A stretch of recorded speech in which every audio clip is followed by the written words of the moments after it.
they go again, harassing this kid so easily. His name is Andy, he grew up right down the street from me. I barely know him though, I just see him in school while passing him.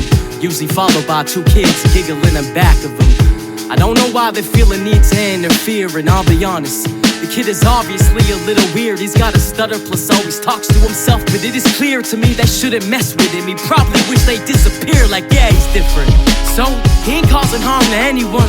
Yeah, he might annoy him, not on purpose, though. He's never done something intentionally offensive like these other kids, like yelling stop being a retard when they see him mumbling, or call him a faggot when he's saying something awkward. Yeah, he lives with it, but he shouldn't have to any longer. He's just a kid like any of us. And matter of fact, next time I see it, I'ma say something and have his back.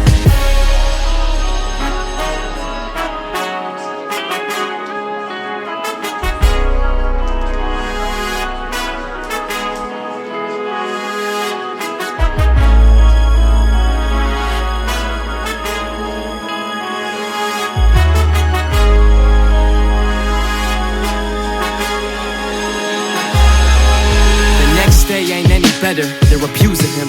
Every day gets worse cause people accept it as they become used to it. And he don't stand up, but what can you do with the hate against you? You call him out, you call the spaz with some anger issues. They hear but they don't listen, senseless. They hearing that bullies are everywhere, thinking that here must be the exception. But it's so alive and it's so true. They got open eyes but they don't view. They got growing minds that they don't use, and it's pulverizing our whole youth. But to be honest, most of these bullies don't mean any harm. They're just kids like any of us. They like to be in charge, they like attention. They just lack guidance and getting it, so they put others down. None of us are always innocent, but that don't make it right. Cause again I'm watching Andy get tortured by two of his peers with no reason in sight. And I know he knows I'm watching, he sees me paying attention, and it's getting worse and worse. I hope he knows that I respect him.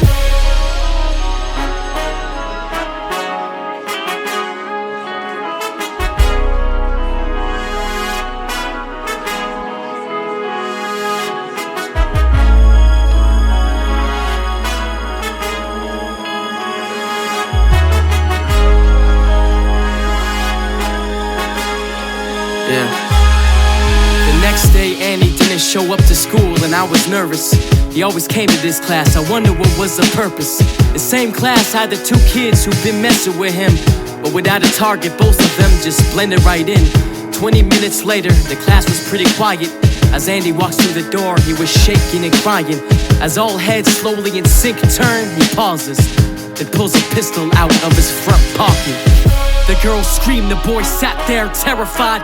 Nobody expected this, but everyone knew the reason why. And before anyone could say something fully, within seconds, 2 bullets flew into his bullies. More screams as the bodies collapsed. I felt I should say something cause I was the only one who had his back. I said it's over, Andy, they're dead. You had your wish. He turned to me and said, you were the third on my list.